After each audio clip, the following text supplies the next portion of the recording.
భారత రాజ్యాంగ నిర్మాత అయిన అంబేద్కర్ గారు చాలా స్పష్టంగా భారత రాజ్యాంగంలో పొందపరిచారు. ముఖ్యంగా మనకు కొన్ని హక్కులున్నాయి. ఆ హక్కులు కూడా భారత రాజ్యాంగంలో తెలియజేశారు. శాంతియుతంగా మనం బతికే హక్కుంది, జీవించే హక్కుంది.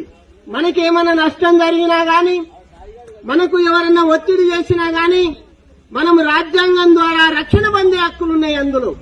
అదేవిధంగా ఈ భారతదేశం శాంతియుతంగా ఉండడానికి లా అండ్ ఆర్డర్ ఎలా ఉండాలనేది కూడా భారత రాజ్యాంగంలో ఏర్పాటు చేశారు. అదేవిధంగా గతంలో రాజులు పరిపాలించారు, తర్వాత కాలంలో బ్రిటిష్ వాళ్ళు పరిపాలించారు. మరి స్వాతంత్రం వచ్చినాక ఎవరు పరిపాలించాలంటే ఎన్నికల ద్వారా రాష్ట్ర ప్రభుత్వం అదేవిధంగా కేంద్ర ప్రభుత్వం ఏర్పడే విధంగా కూడా భారత రాజ్యాంగంలో పొందపరిచారు. ముఖ్యంగా రాష్ట్ర ప్రభుత్వాలు ఏర్పడేటప్పుడు మనం ఎమ్మెల్యేలను ఎన్నుకుంటాం. ఎమ్మెల్యేలని ముఖ్యమంత్రిని ఎన్నుకుంటారు. అంటే ముఖ్యమంత్రి అధికారంలోనికి వస్తాడు. అదేవిధంగా కేంద్ర ప్రభుత్వంలో లోక్సభ సభ్యులను ఎన్నుకుంటాం.